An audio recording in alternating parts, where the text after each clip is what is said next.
This week on Socratic Cinema. Kasey Hater. Yeah, Kasey Hater. Kasey's like gearing up to be the villain of season 6. Wow.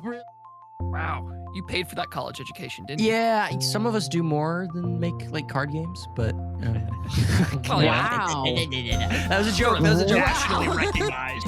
But I saw, this is from Watcher.realm Instagram account, so it's a reputable source. Sure. Yeah. And now, a stage play by Socratic Cinema. Charlie opens the door. Well, hey there, guys. My name's America Chavez, and I've been hopping through some realities, and I'm very anxious about the whole thing. Doctor Strange's maybe girlfriend. What should I do about it? Hey, America Chavez. Doctor Strange aside to the audience. This episode contains spoilers for Marvel's Doctor Strange in the Multiverse of Madness. No idea what's going to happen next. Yeah. Please leave the episode if you haven't seen the movie. Yeah, America Chavez, what do you mean by that? What did you mean by that when you said that? I killed my mom's. Oh. Yeah, like accident. So, funny story actually. I was in a flower field, right? And a bee landed on my finger. You know how anxious that makes me. 'Cause I'm allergic. I actually have never been stung by a bee before, but like I assumed. And it got me so scared that I ripped a hole in space-time, and I shot both of my parents into a different reality. Were they vaguely lesbian? Not vaguely. In fact, it was so Did you say explicit that Saudi moms? Arabia didn't want to actually show, and China didn't want to show my tragic origin story. Wow. Yeah. Hey, Wanda Maximoff, Yes? who's standing right next to me. Yeah, take this girl's powers. She killed her moms. What? Yeah, Well, hold on. Yeah, take her powers. Ooh, I know a thing Don't. about dead relatives and children. No. That's my witch powers. I was and scene. And we'll pause for 37 seconds for the applause, the standing ovation that each of you are surely giving in your rooms. I think I did a really good job. Well, I think I acted just as well as America Chavez's actor. Ooh, Ooh, right into wow. Wow. Okay. This is an my episode of the goodness. Socratic Cinema Podcast. My name's Charlie Heatherly. And I'm Kasey Clark. I'm James DeLisio, and that was a sulfuric take. Wow. Yeah, Like sorry burned about my And that. we're nose going hairs off. right into it. Yeah, much like in Multiverse of Madness, this podcast episode had to start with something to, really destroy your expectations of what's about to happen. Just like in MOM, as I like to call it, because I'm cool, otherwise known as Mom. Just like in Mom, how they kill Doctor Strange in the first 10 minutes, we also had to do something completely unexpected, and that was that skit, and that was that take, so I'm so sorry if I offended you very early on, but there's a lot of things to talk about for Multiverse of Madness. I have heard conflicting takes on both sides. There are, I don't know what sides I'm referring to. Some people liked this movie. Some people really disliked this movie. And I think that there's a lot to dive into here, both from the movie itself and maybe from a lot of the criticism and critique that's going on around it. So let's start with some general impressions. Now, much like the movie, we're going back into the MCU formula for the first third of this podcast. I just want to make sure we all know where we stand. Yeah, so rubriced. Yeah. Rubric. Yeah. I'm letting my inner camp counselor come out. I just want to make sure that we stay on time, on track, on pace. Right. So Kasey, what did you think of this genre-defining masterpiece? Not to sway your opinion. Wow. You know what? My opinion, it nearly worked, Charlie. It nearly worked. Well, this movie... The movie or his swaying?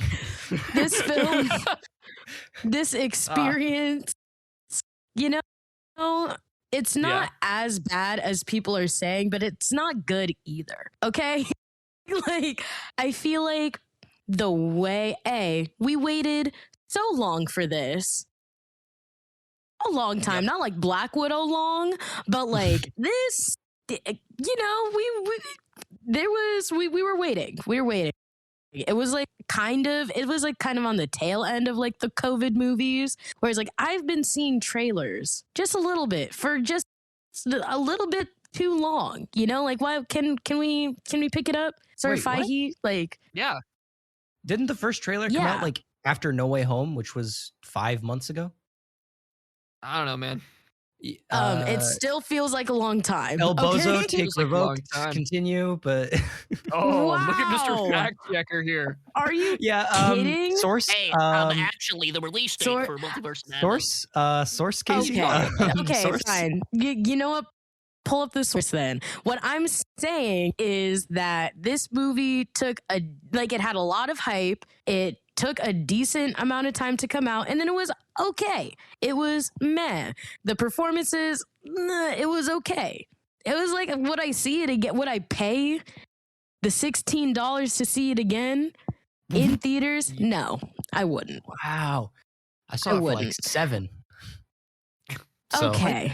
What do you want a cookie? Do you want a cookie, my dude? Yeah, like, are you kidding? My mother wanted to sit in the reclining seats. Okay, don't hate on me because you ain't me, James. I'm a hot girl. All right. I'm sorry. We celebrated Hot Girl Mother's Day in the reclining seats. I've been a little volatile. I'm sorry. I just you said some hurtful things in your take. And hurtful thing. I'm barely into my take. I know. You fact checked me 10 seconds into my take. I know, and just continue. Yeah, Kasey, what would you rate this movie? I need a number. I'm simple. Would rate it a 6.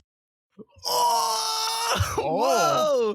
That's wow. Kasey, you've been on a really hateful streak recently. Yeah, this is the Kasey hater. Yeah, Kasey hater.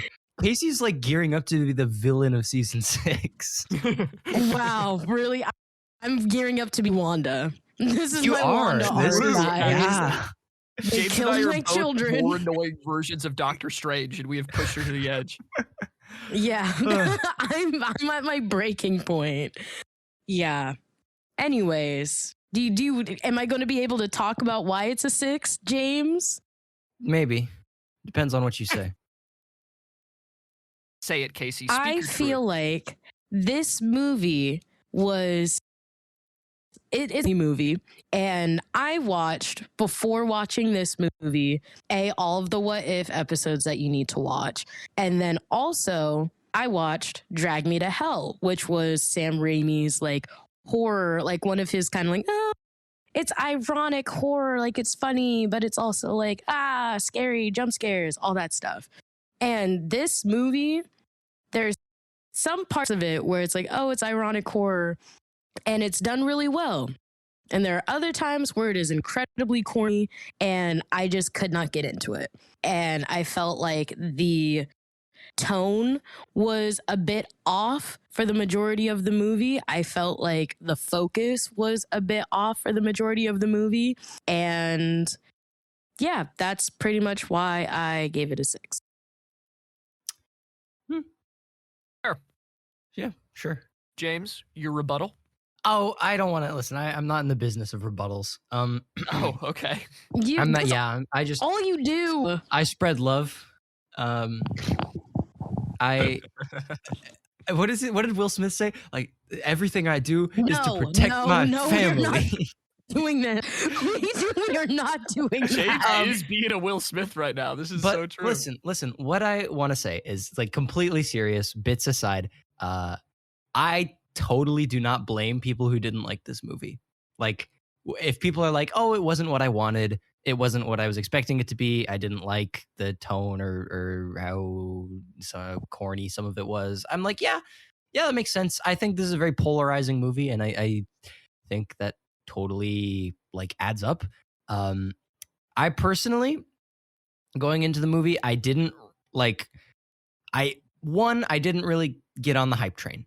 So I wasn't like I saw there was some people wishing some wacky, wild things to be in this movie. They were like, Tom Cruise is going to play Iron Man. Yeah, Tobey Maguire is going to be. Yep. Yeah. Tobey Maguire is going to be in it. And like all this, people were like, people thought this was going to be like Endgame 2. And I don't know, I didn't really get on the train. I wasn't like dying waiting for this movie, like the big multiverse, blah, blah, blah. I was just kind of like, oh yeah, the new Doctor Strange is coming out, Sam Raimi, that'll be cool. So that was one big factor that shaped my experience. The second was that, well, that's actually it. I went into this movie really without having any expectations, and I had no notion of what I wanted it to be. So I was just pleasantly like kind of whisked along for the ride the whole time. I can fully acknowledge that the writing of this movie is really not amazing. Script probably needed a few more passes, a lot of really clunky lines. And the words of one Letterboxd user, the plot is held together by duct tape.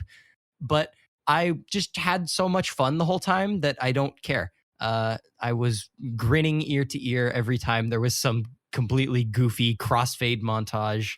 Love the creative, inventive camera shots and movements, and it puts the camera inside a watch and like spins it all around, and trippy visuals, and how like horror inspired and brutal it was. To me, any cool cameos were just sort of like sprinkles on top of a movie I was already really enjoying. I basically I just had like dumb fun with it. Every time something dumb and fun happened, I fully loved it. Including the music note battle, which my sweet mates really hated. But I mean, I don't know. That's basically there's a lot of objective flaws and there's some like weird technical stuff I want to talk about too that I noticed that no one else is talking about. Mm-hmm. And then also my one like major critique is that, well, one, it feels like there was definitely some like, you can tell when Kevin Feige was like, okay, buddy, like we gotta, it felt like budding creative directions, Mm-hmm. this movie was pulled in two directions. And two, I think the post-credit scene was awful and undercut everything that was cool about the very ending of the movie. That's fair. Yes. Right. That is very fair. And my overall, I would give it like a 7.5. Okay. Maybe an 8 if I'm feeling peppy. Wow. Oh, spicy. But probably 7.5. 8? Okay. So, as a rule, every Sam Raimi movie is a 7 out of 10, and it is impossible for it to not be. Except for Spider-Man 1 and 2, which are actually 15 out of 10. Well, especially Spider-Man 1 and 2, actually. Because here's the thing. Every Sam Raimi movie is a 7 out of 10, but I enjoy them all to varying degrees.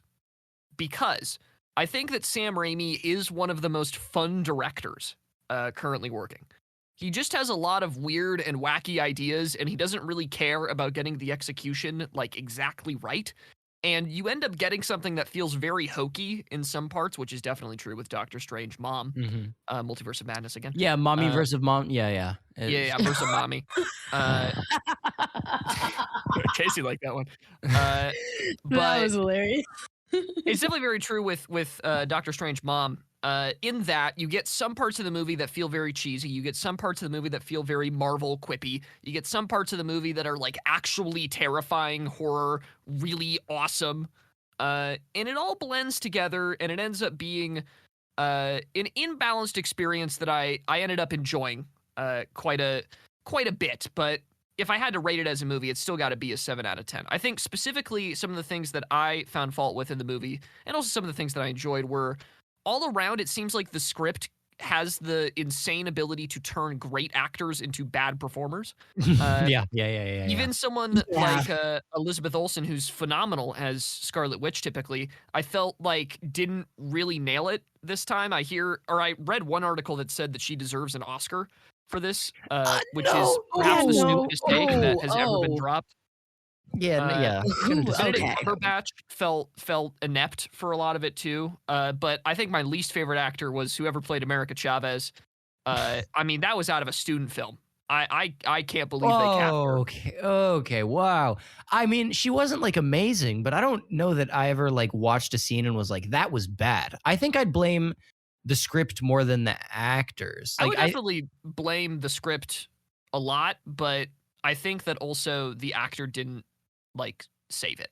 Yeah, I've heard a lot of complaints about her, and I don't know. I didn't really mind. Like, she didn't make or break the movie to me. She was just kind of.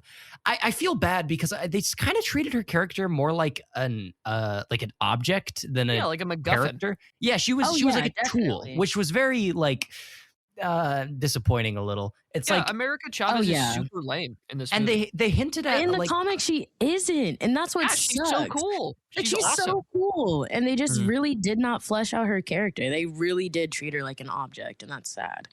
And I guess we can only hope that, you know, she'll be in more stuff and maybe we'll see her fleshed out. And you know, like they sort of another, I think something that I like legitimately am a little like, you know, as sort of high as I am on the Raimi wackiness, like I love the craft and the style of this movie, but like when I stop and look at it, there's a lot of holes. There's so many ideas that were like good and would have been fun things to explore that they just didn't. Like the relationship between Strange and Chavez felt like they were, you know, going for a little bit of that good old cynical older man, you know, sees the bright side of life from his young girl companion, right? You've seen it 47 times in the past 5 years. And it works, and it felt like they were maybe trying to tap into that, but they didn't really commit because Chavez was like not in half the movie. Then they also had this motif of like, oh, you know, you'd think being a superhero would solve all your problems, but you're still unhappy. And like that to me is like, oh, that's really real and raw and fresh. And I think that would be amazing to explore in a superhero movie at this point in the MCU specifically. And then it just felt like that felt kind of squandered here. Like they didn't really explore that as much as they should. So there's a lot of stuff that like, I don't know, good ideas, rough execution, but like I can't, like, none of that gets in the way of the feeling of glee I had in the theater. Like I genuinely like I don't know, I felt like a little kid, you know? I was like reminded why I like movies and like all the crazy stuff. This was not like in a like Oscar acceptance speech way, but in like when they do something crazy with the camera or the editing, I'm like, yeah, I like when, you know, movies take advantage of all the crazy stuff you can do. Yeah, right. Like to me, the biggest triumph of this movie is that it is a Sam Raimi movie through and through, right? Yeah, and a lot of critics have said this, but I think it's absolutely for better that the MCU is leaning into a director's style, and I hope really it continues to do so. Go for it, yeah, because I think it ends up making a more interesting product. Yeah. And I think that in the past it's worked really well and people have responded very positively. I mean, except for Eternals. Well, I mean, okay, here's the hottest take. I don't actually think that Chloe Zhao is a great director to begin with. So I don't know why they gave her Eternals. I have no. Okay, wait. Actually, I don't know how hot of a take that is because I'll say that to people and they're like, "Yeah, I mean, I never saw Nomadland. Like, no one cares." I saw Nomadland and I wasn't like blown away, but I enjoyed it. But every day I wake up and I cry a little bit in mourning for the fact that Edgar Wright didn't get to finish directing Ant-Man. That would have been so fire. It's truly awful, but I feel a little vindicated by Multiverse of Madness, right? Like I'm happy. This movie makes bold moves. Like I am, again, spoilers. I'm shocked if you would have stayed so far, but this is like super spoilery. I am so happy that they had that one scene where they shut Black Bolt's mouth and then had him explode his own head. And then Wanda said to John Krasinski, who is playing Mr. Fantastic, "Do you have any kids?" Mr. Fantastic goes, "Yeah," I'm paraphrasing. And Wanda goes, "Do they have a mother?" John Krasinski goes, "Yeah." And then Wanda goes, "Good. There'll be someone to look after them when you're dead." And then she shreds him like a piece of paper. That's awesome. That was the best scene of the movie. When Captain Carter got sawed in half with her own shield, oh my God, that was great. When Charles Xavier died. Oh, that was the Charles Xavier was my, like the Black Bolt thing was great. I love how they did Charles Xavier in this movie. Yeah, that was so trippy. That was really cool. That was like what I love. That was like my second favorite sequence in the movie. My first favorite part of the movie is also very Sam Raimi, and that is when zombie Doctor Strange makes a cloak out of the spirits of the damned, and an electric guitar goes, and like that. Just I don't know how anyone can see that and not be like filled with joy, you know? Yes. Like I don't, it's like, do you like movies? It's like, do you like when cool, yeah, it's, Do you like when cool things happen? my favorite thing in the world is, Cinema Wins, the beloved YouTube channel Cinema Wins, was doing a video on Rogue One, and he was talking about how so many people were complaining about that movie. Personal feelings about Rogue One aside, yeah. But he was talking about how so many Star Wars fans were like, this isn't Star Wars, like, this is blah blah blah. That's a blah, bad blah, blah. take if people say that. Right. Anyways, and he got to the point where Darth Vader kicks in the door and just starts wrecking house, right? And Cinema Wins was like, look, if you can watch something like this and your first instinct is to complain, like, I don't believe that you like Star Wars. Like, do you? Because someone who likes Star Wars would see that and be like, this is the coolest thing I've ever seen. Yeah. Right. Like, awesome. That's how I felt about this movie. I was like, do you like, I don't know, do you like having fun? I don't know. That's a little hyperbolic, but So very quickly for Cinema Wins' point, having a good scene does not make a good movie. that's Just saying. Just okay, saying. that's not And what it I was also- arguing, but sure. Well, that's his point, right? Is that like you I watch don't this, and it's specifically for people that say this isn't Star Wars. Those people are stupid. If you ever gatekeep something by saying it's not in the spirit of the whatever, you don't know what that spirit is. You're just a person.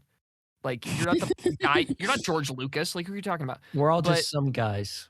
I Just some think that guys. this movie suffers a little bit from Rogue One syndrome in that there are really awesome parts of this movie. The highs are high, but the rest of it feels very bland to me.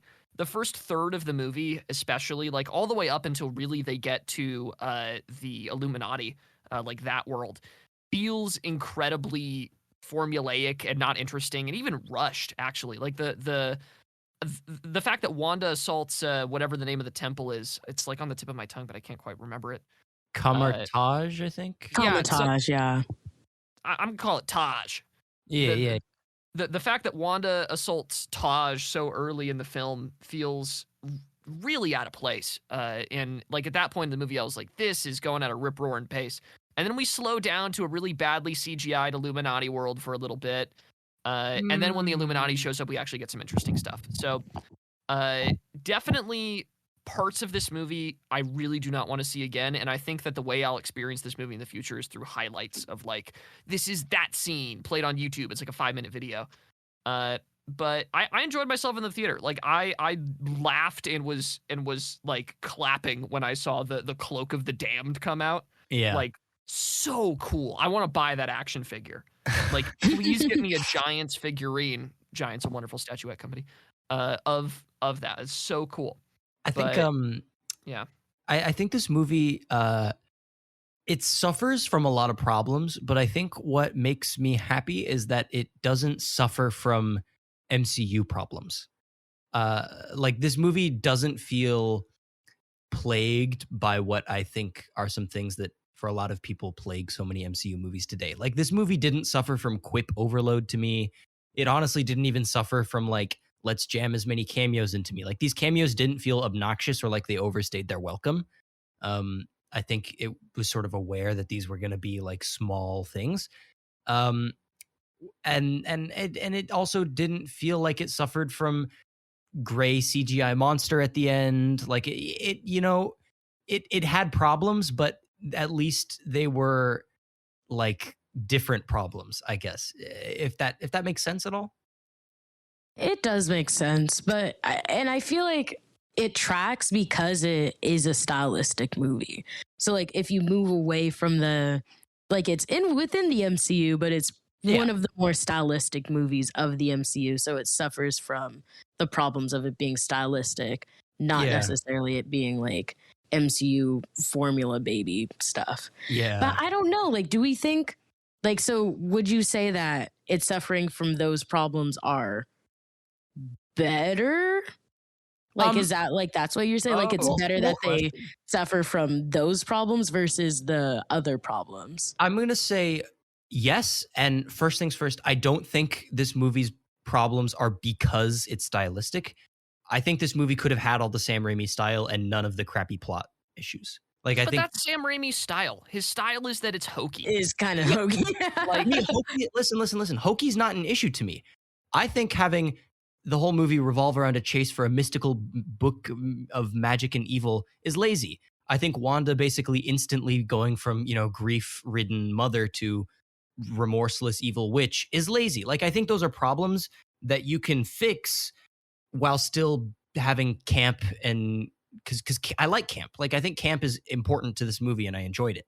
Yes, give us camp. No, Right? well So like, said. Well I said. I think agree. I think you can fix the problems while keeping all of the style. However, to answer the question, I do think it's better to suffer from new problems than MCU problems, because at least it shows that they're trying and changing. For Right? sure. Like better to That's better- fair. like yeah, I don't know. I'd rather like fall over a bunch of times trying to like learn a new trick on a skateboard than continuing to like kind of crappily Mm. just do the same trick over and over.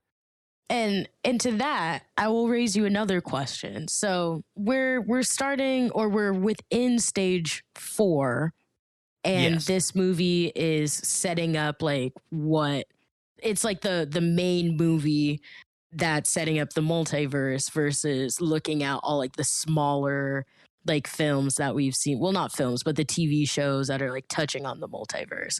So do you think that it would be like going on we should have more? Well, let's clarify. Are you saying that you would prefer to see more MCU movies be more stylistic and I would, less? Okay, I'd love to get more new directors in.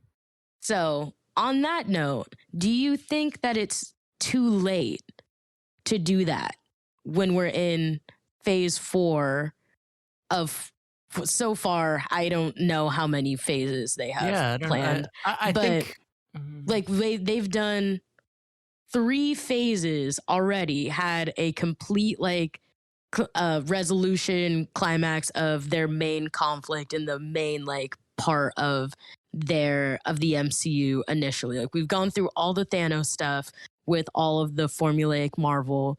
So now do you think that, because yes, it would be the perfect time to kind of shift into the more stylistic movies, but do you think that that will affect like either the viewership or the enjoyability of the movies, because it's going to be so like not so different, but it is going to be different. It's going to be a different experience, just like how Multi-Mom was like a different experience from the Marvel movies from phases 1 through 3. That's a really good question. And like, my knee-jerk reaction is to say, like you said, like, now's the perfect time. Like, it's the beginning of a new thing. I think especially the multiverse is like sort of inherently such a diverse, crazy idea that I think it makes sense to sort of branch out and push the limits of their movies a little more. And like, will it affect viewership? I mean, Doctor Strange was like, listen, it was polarizing, but it's still wildly popular and profitable, right? Like, people still saw the movie. And like, is it the worst thing in the world? I wouldn't mind a world where more Marvel movies come out and they're not like, oh, I liked these ones, I didn't like those ones, and that's okay. Like, it's not like every single one needs to be a home run hit and you have to see every single one of them. Like, I look forward to a day where I can pick and choose what Marvel I want to watch and have like a cohesive dynamic experience, Like, I didn't watch What If. I don't feel like I missed out in this movie. I didn't watch Falcon and the Winter Soldier. I don't feel like I missed out in other Marvel media, right? Like, I think we're getting there. And I think by nature that's going to happen, where like, it's okay to not partake in the experiences that you're not that interested in. So like, if someone's like, oh, this movie doesn't look like it'll be my style, they don't have to see it. I mean, that's what I want in a perfect world. What I think will actually happen is we're probably going to get a lot more of the same Marvel stuff. And every once in a while, there'll be like a kind of weird one that pushes a little bit like this one did. And that's kind of how it goes. But I'd like to see, I don't know. I want to see more Marvel movies that cause a stir. Like, I'm more interested in a Marvel movie that is divisive and some Marvel fans love it, other Marvel fans hate it, than I am with just everyone loves it every time. For sure. And I think the other thing to be aware of when we're talking about styles and Marvel is that, like, I think a lot of people will look to past Marvel movies, like those directed by Taika Waititi or like those directed by James Gunn, and say, like, this is an example of interesting stylistic choices being made that actually genuinely changed the direction of the MCU. I feel like a lot of the cool directors that they've been getting already have a style that fits sort of snugly within the safe realm of the MCU, right? Like James Gunn and Taika Waititi both have very quippy similar, movies, yeah. right? They love the 80s throwbacks. I mean, Thor Love and Thunder could easily be a James Gunn movie. Yeah, like I'm excited for Love and Thunder too. Don't get me wrong. No, like I really like all those movies. Love the classic Marvel. Yeah. Those are all great, but the style isn't anything that's like super pushing the boundaries of what a superhero movie can be. And I think that's what they try to do with Chloe Zhao, right? I think that's what they try to do with Eternals. So I respect Eternals for trying to be something incredibly different. But I don't think Marvel understands how to actually let really different directors with really different tonal takes take on the MCU. Fortunately, we are heading into an era that is going to have a brand new narrative arc that actually lends itself to having very different stylistic choices. Secret Wars is coming up. Yep. Get into it, Charlie. I mean, I don't know that much about Secret Wars personally, so I'm going to have Kasey explain a lot of it. But the point that I'm trying to make with Secret Wars is very multiverse based. It's very much based around all of these minor conflicts within a much bigger dynamic, war that's going on. And it's going to lend itself to having really cool takes on the specific interactions that take place between groups of characters. So maybe you'll be able to get a Chloe Zhao movie that actually works, because realistically, it's probably not her style. I haven't seen Eternals. It's probably not her style or her directing that made that movie sink. It's probably the fact that it had 11 superheroes for her to juggle and a crazy, dumb, like, celestial plot. So that's probably hard. why it's hard to do, and also it was just such a mismatch, right? So if they're going to get these directors, they should give them scripts and stuff that those directors would actually make outside of the MCU. Right. And I think that there's hope to see more of that. And I think that Marvel as a whole is very receptive to getting these very interesting stylistic choices. I mean, for God's sakes, they made a show that was 5 different sitcoms in one. So they're trying cool ideas. WandaVision, I think, is very underappreciated for what it did. So I will always I'm excited that for the future. WandaVision. I'll always love the first 2/3 of WandaVision. I was let down by the end, but that's a different question. Hey, this girl named America Chavez just showed up and pulled me through a star-shaped hole in the wall into a different multiverse where we have some Patron questions. Do you guys mind? Yeah, do you guys mind if we answer them?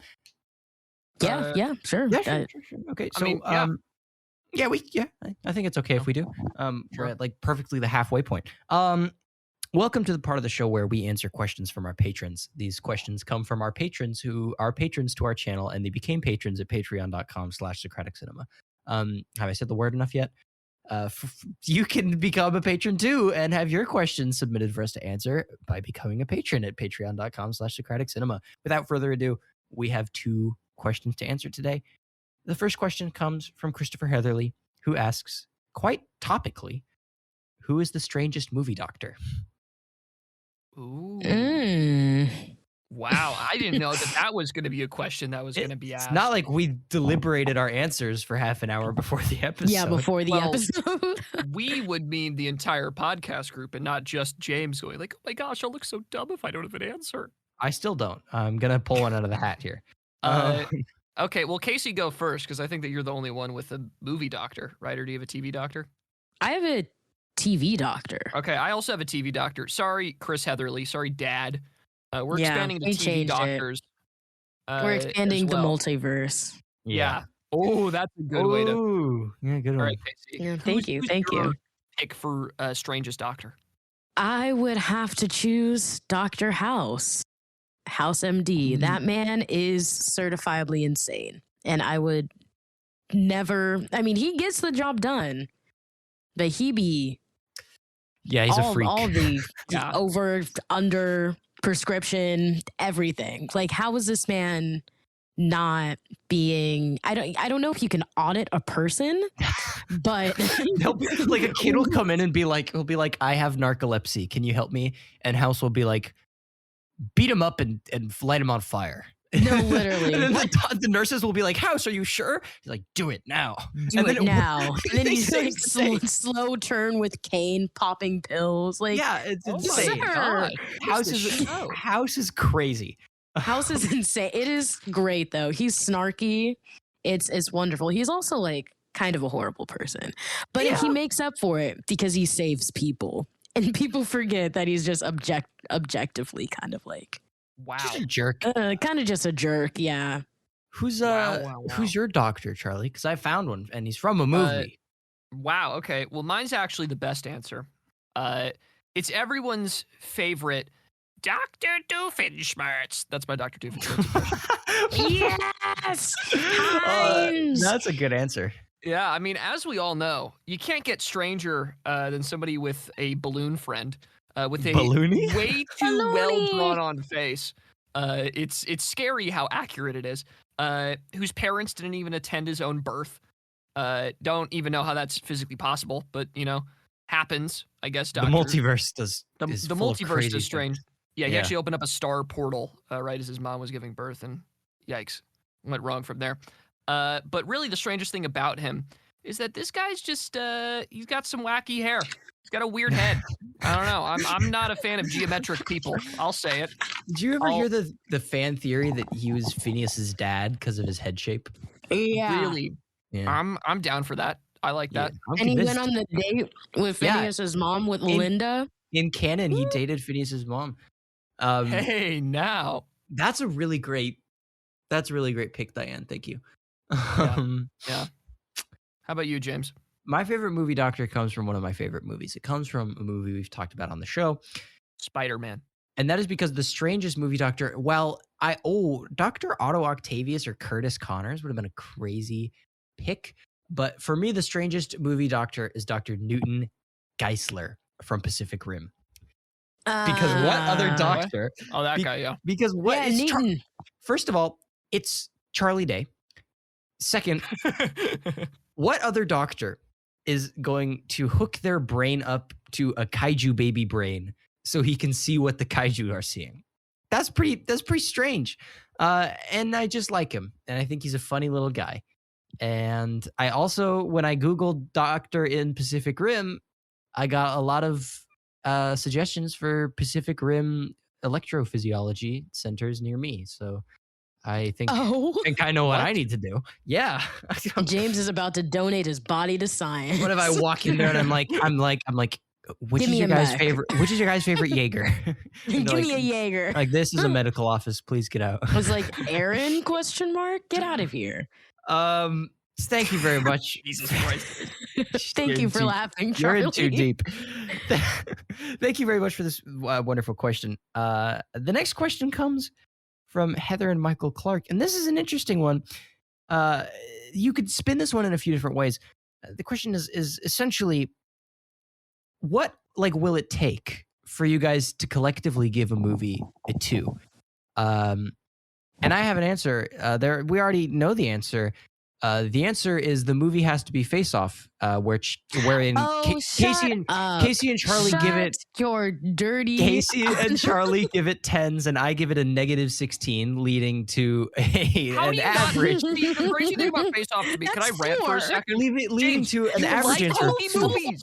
You like camp. It is all Face Off is It is camp. literally, you just said, I love camp. I love when the girls give us camp. And you're like, I hate Face Off. Face Off, I couldn't take it seriously. Face Off's they bad. jumped off a boat. I mean, Face Off because they made fun of a priest at the beginning, wasn't Face it? Off, Huh? Face Off is a bad movie. Took my face off. I like the part where he goes, well, I guess it's time for the old Face Off, right, Doc? Listen, the problem. See, it's funny. It's funny. I will refer you to, because you guys asked me the same question in the Face Off episode, and I'll refer you to whatever I said over there, because I probably did a pretty good job.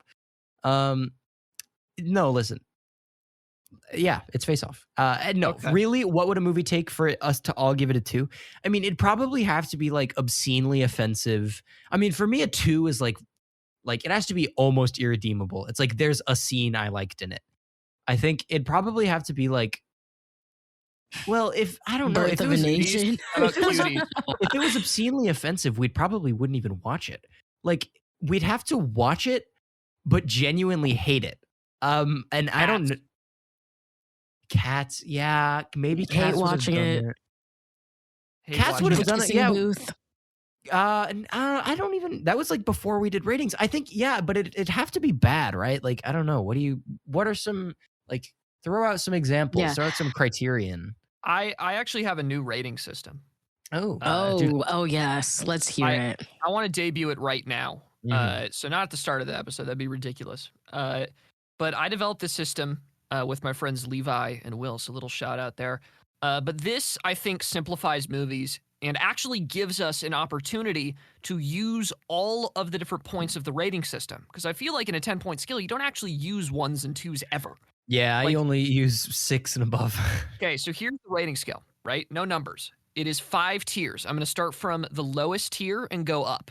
Mhm. It is basically the thesis behind the system is that we call a piece of visual work whatever the name of the tier is, depending on how good it is. So at the lowest tier possible, it's a flick, right? It is pretty bad. Didn't really enjoy it too much. I'd say Aladdin's a flick, right? Okay. After flick, we move up. This is a movie, right? We got a movie here. I would probably give this to something like Bad Boys 2 or Bad Boys for Life, actually. I like Bad Boys 2. Bad Boys for Life was like, okay, but, that was like a movie. I'd eat popcorn during it. I'm trying to guess what the highest tier is, and I'm really hoping it's what I think it's going to be. I think it is. Tier 3 is a film, right? Yeah. So tier 3 is, now we're getting into quality, right? Like this was a film. Like this is probably, around like a 7.5, 8, something around there. Tier 4 is cinema. Yeah. All right. Yeah, this baby. is cinema. I watched Coda and I was like, this is cinema, right? And the creme de la creme, the top tier 5. Give it to me. Kino. Kino. This movie was Kino. This is reserved for like your favorite movies of all time. This is Princess Mononoke. That's Kino. This is The Big Lebowski. That's Kino. This is for movies that surpass all expectations. Wow. I like how every movie, those were the 2 you pulled. I just love that for you. They're Kino, man. Kino, man. One time I said Kino in my review of The Batman on Letterboxd, and my good friend Gabe Thomas from the Every Marvel Movie Ever podcast called me and told me he blocked me on everything and was going to shoot me right after. We'll tell Gabe Thomas that Kino's coming for him now. Yeah, listen, Kino personified. Socratic Kinema. Socratic Kinema. Well, coming to season 6. Socratic Kinema. I think that's probably where the word cinema came from. Like I'm just talking out of my butt here, but like Kino, because like Kino somethingography, it was like moving pictures, kinetics. It's like the German word, and cinema probably was just like a derivative of Kino. Wow, you paid for that college education, didn't you? Yeah, some of us do more than make like card games, but. Wow. That was a joke. That was a joke. Nationally recognized. That was a joke. If that was too far, I apologize. Take him from the Carl. Okay, but what do we think about this new rating system? Do we want to adopt this? I really like it. I think it's awesome. I like it. It's better than numbers. I have one better. Oh. It's a binary system where I give the movie a 0 if I didn't like it and a 1 if I did. Yeah. And maybe I give it a 2 if I really, really liked it. And that's kind of how I've been living my life. Because I looked at my Letterboxd and I saw that I basically give everything like 4 stars. And I think I need to start being meaner. So I'm going to start calling. No, Kasey, I'll never be like you, Mom. Okay. Dang. Listen, you need to be the hater, Kasey. I've been the hater. Charlie's been the hater. It's time. You need to start hating. You need to continue hating because you've been on a roll. Turning red. Death on the Nile. I didn't hate Turning Red. You gave that movie a 6, Kasey. Now you hate. Yeah. What was it? What was it? A flick? Was it a flick, Kasey? Really? Yeah. To you, a flick. What was Doctor Strange in the Multiverse of Madness? I would say it was a film. I'd waver between movie and film, but like a high movie or a low film. I'd say it's a movie. Okay. Interesting. Yeah, no, that's pretty fair. I think that shows that the scale actually works. I think it does too. I want to point out that as the credits rolled in this movie, I saw it with my sweet mates. I immediately was like, oh, like finally some good food. Like I feel well fed, nurtured, cinema. Let's get the bill. That was too good. And the first thing my sweet mate said was, are you being serious? And I just think that says a lot about the experience because I was being serious. And I expected all of us to be like, oh, that was so fun and crazy. And then they were like, are you being serious right now? Bro. I was so embarrassed. I was like, what do you mean, by your guys? take. Oh, I stood by it. I stood by it. Obviously it hasn't changed. No, they listen, didn't bully him out of his take. Casey's like, for the worst. They should have normalized bully. They should have taken him to the back lot. I'm at the point and beaten the take out of him. where I can acknowledge that it's not a great movie, but I just enjoyed it. I just enjoyed it. I'm not arguing. I'm with you. I'm at Kasey, the exact point. I'm sorry you hate fun. Yeah. Some of us have I it. am the hater of fun. I think you need to go onto a tall mountain and collapse the building around yourself out of remorse for what you've done. Wow. By the way, can we talk about that? Was a Wanda. James just told me to kill myself. No, Charlie, you played Wanda in the opening bit. Listen, speaking of which, let's talk about that because I feel like WandaVision. Do you think she's dead? No. I hope she's not because WandaVision made her into a really interesting character, Mm-hmm. and then I feel like this movie suddenly was like, you are defined by mommy. and right, what was frustrating to me about this movie is like you lost Vision, you lost Quicksilver, you lost like you have all these other figures in your life who you have lost, and you're not concerned with finding a multiverse where they're alive. You're concerned with. Man, she said. You're concerned with everybody but them kids. You're concerned with finding a multiverse where the kids that you literally made up are alive. Like, girl, James, you can. when you become a mom. I guess I just don't understand. But like, girlfriend, you could make them up again. Like you No, did she before. can't. Why can't she? He Why said can't exercise, she? reading rainbow, exercise Yes. your imagination. Yeah. Come on, hun. Come on. And Get like, it okay. together. And she was also like, this is the only multiverse where I don't have kids. And I just don't believe her when she says that. Like, really? I just James said she's lying. I just feel listen, No like way. when you open the bottle to infinite multiverses, Yeah. that like nothing is off So the like imagine how literally- upset she would have been, James. literally every Searching for claim the one. needs to be like, really, and all of them, really, there's not one. Like there's not another America Chavez.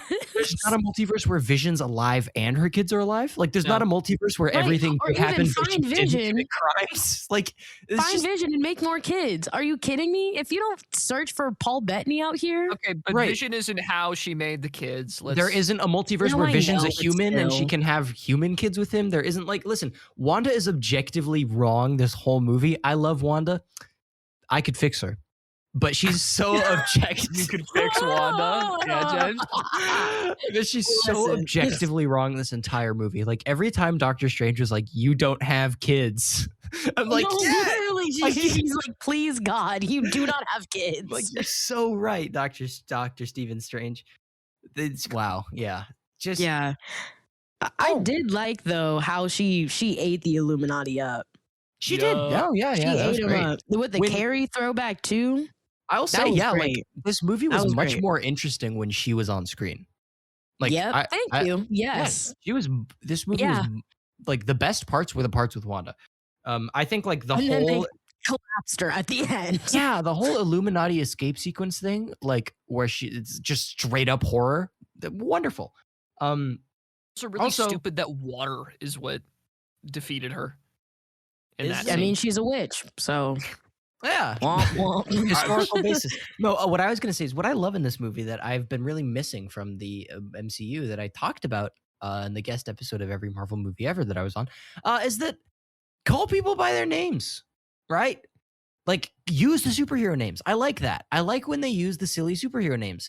The Scarlet Witch. Right, like they call her the Scarlet Witch. They call him Doctor Strange like a lot, and that was sort of only Name. played for laughs in the original. Yeah, it's his name, but they never really like they called him the Sorcerer Supreme and like that's good. Give it to me. Put it in my blood, right? That's what I want, right? When we go the whole movie and no one calls him like Ant-Man, not even once. I don't know if they actually did or not, but like that makes me mad. I know it's stupid. Call him Ant-Man. Like, come on, that's part of the fun. Yeah, Fair. that's a minor thing, and I'm just appreciate it. Fair. That's all. Are there any more Patreon questions, or did we get through them both? Oh no, yeah, I figured we're back into the like. Perfect. Yeah, Okay. we I just want to make segued. sure. It was a natural Yeah. segue. Thank you for the Good. questions again. Yeah, because I Patron. didn't see another star portal open up, so I was concerned. But Yeah, you guys no, know what no. I just read? what That's did a you little just- concerning. Would you a book? No, you think I read? It's ridiculous. I can tell you don't. Yeah, I'm actually illiterate, so Whoa. I had to have this site translated for me. I'm sorry. But I saw this is from Watcher.realm Instagram account, so it's a reputable source. Sure. Yeah, it says Bryce Dallas Howard is rumored to direct Fantastic Four with John Krasinski returning as Mr. Fantastic. Googling Bryce Dallas Howard. Hold You on. don't know who Bryce Dallas Howard is? You run a movie podcast, dog. She is an American actress and film director, and the eldest daughter of actor and filmmaker Ron Howard. Do you know who Ron Howard is? Probably. Oh my god. Wow, James. That's she horrible. went to NYU. Yeah, Ron Howard went to USC. So, you know. Cool. Well, I go to Go. none of those schools. What has she done? Okay. She was the female lead in the new Jurassic Park movies. Oh, sure. But what has she directed? I don't really know. I feel like she's done like a couple TV shows or something, but she's got the knowledge from her dad for sure. Looking at her. Oh wait, she recently did some like movie where it was an all-female cast and all the females were badass. Hold on. All right, I'm looking through her I know that credits describes a now. lot of movies that have come out in the past 5 years, though. So. Yeah, I feel like it's gonna be 355. Charlie's Angel. It actually might be 355. Okay, she's directed. She directed some episodes of Book of Boba Fett and some episodes of The Mandalorian. Okay. That's that mid. could be good or bad. Yeah. Which episodes? I'm curious. Okay. Well, in the meantime, I'll while you keep. do I'll keep searching. research. I actually really liked John Krasinski as Doctor, or as sorry, as two. Yeah, I what think is he's his name? like Reed Richards. he's the most I popular fan. audibly right? like you know. And what a it that was. Like that wasn't leaked or it anything. was well done. Of everything that was super leaked. What? Oh, it was totally leaked. Wait. I mean, I knew like John Krasinski was like a popular fan cast for Reed Richards, but what I'm saying is like Ultron bots being in the movie and Charles totally Xavier leaked. being in the movies, those were leaked like months and months and like those were leaked like a year ago. I had no clue. Like I never saw any leaks about Mr. Fantastic being in the movie, is what I'm saying. But like if it was I saw I it did. alongside like the Tobey Maguire stuff. Like it was like, oh, it's rumored that he's gonna be coming in. But it wasn't think there like, was straight pictures of okay, this is There were this is so Dr. many. X. I think there was probably just so many crazy things people were saying that I probably, it got lost because people really thought Tobey Maguire was going to be in this movie. Like, bro. And people thought Tom Cruise, like Yeah, Top and then they Gun were wasn't upset when coming he out? wasn't in it. And then they were Are you mad when he kidding wasn't me? in it. Tom Cruise. Yeah, I love we're reaching the point where Marvel fans are like Nintendo fans where they make up stuff and then are mad when it doesn't happen. No, You know? literally. Yeah. It's like, I get it. In the alternate universe, he would have been casted as Iron Man. I get it. But like, really? This is the hill that y'all are dying on? This is Yeah. what we represent?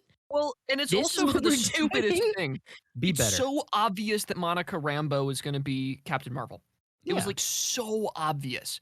But then they're like, well, in this frame, it actually doesn't really look like Monica Rambeau. It looks more like shut up. Yeah, it's What are you Tom Cruise doing? with big hips is what he like what Yeah. he talking Right, yeah. about. Is Tom Cruise as a black woman? Question mark. Like, Yeah. Like they saw Okay. a flash of light over Monica Rambeau's skin and they're like, it can't be her. it can't She's be white. her. She's white. She's white. Dang it. Oh, we got her. We got her. We got her. And then like the outfit doesn't even look like what Nope, Ultimate no, it Iron Man doesn't. would look like. Or whatever. doesn't. Like This is what it's so delusion bad. does to people. Delusion. On cue. We have to all do it. But yeah, it's really frustrating, I think, when so many of these leaks come out. Like, especially nowadays. I hate that there's no more surprises in Marvel movies. Me Like, too. I wish that people would stop leaking this, like, because it's not even really cool for you to leak it. It's just lame. Oh yeah, no, it's just lame. I think from now on, you're a loser.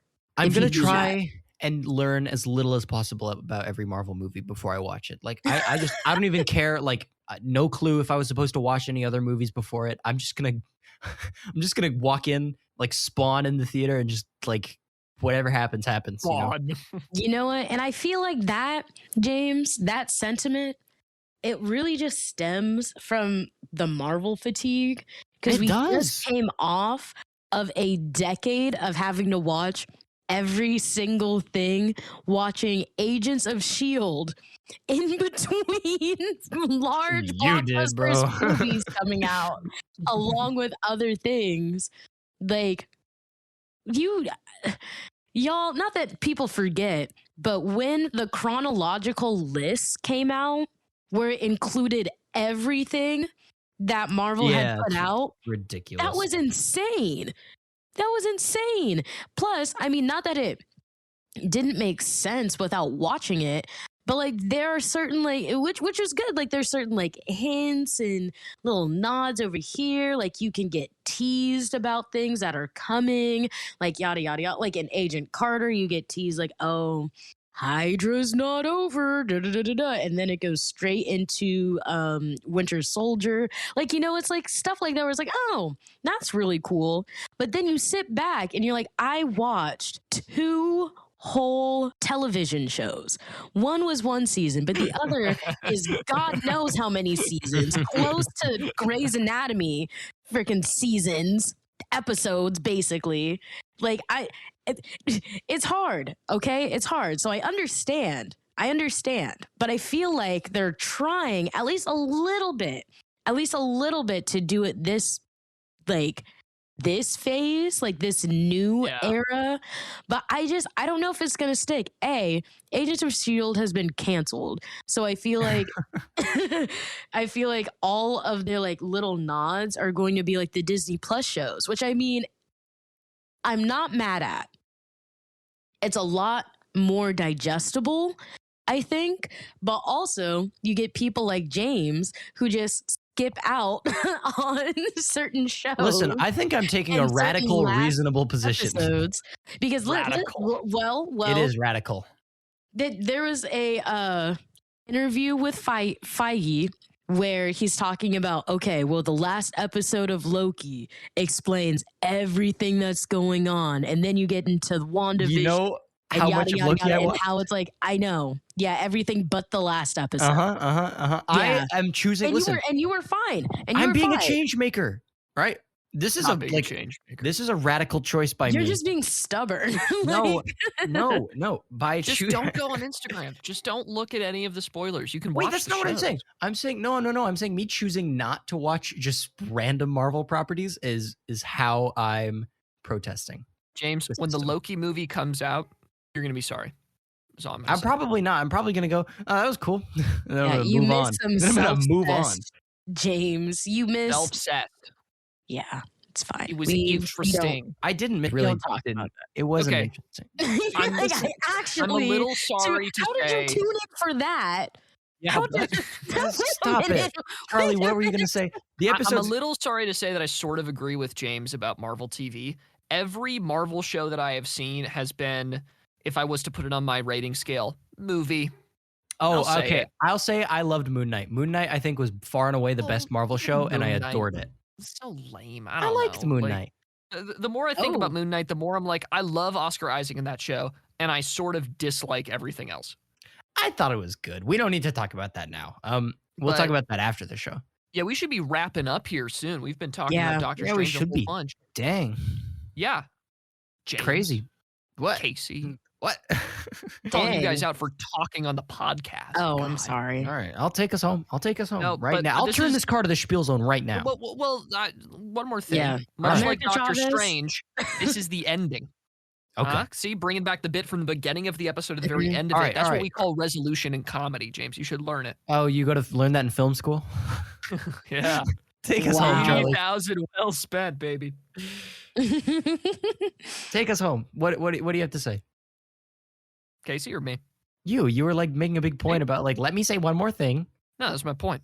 Oh, that was the Yeah, okay. that we're ending the podcast. Okay, No, we're great. Well, not the ending podcast, but this episode of the podcast. This is the last episode. Everyone, thank you for listening. This has been a multiversal episode of the Socratic Cinema Podcast.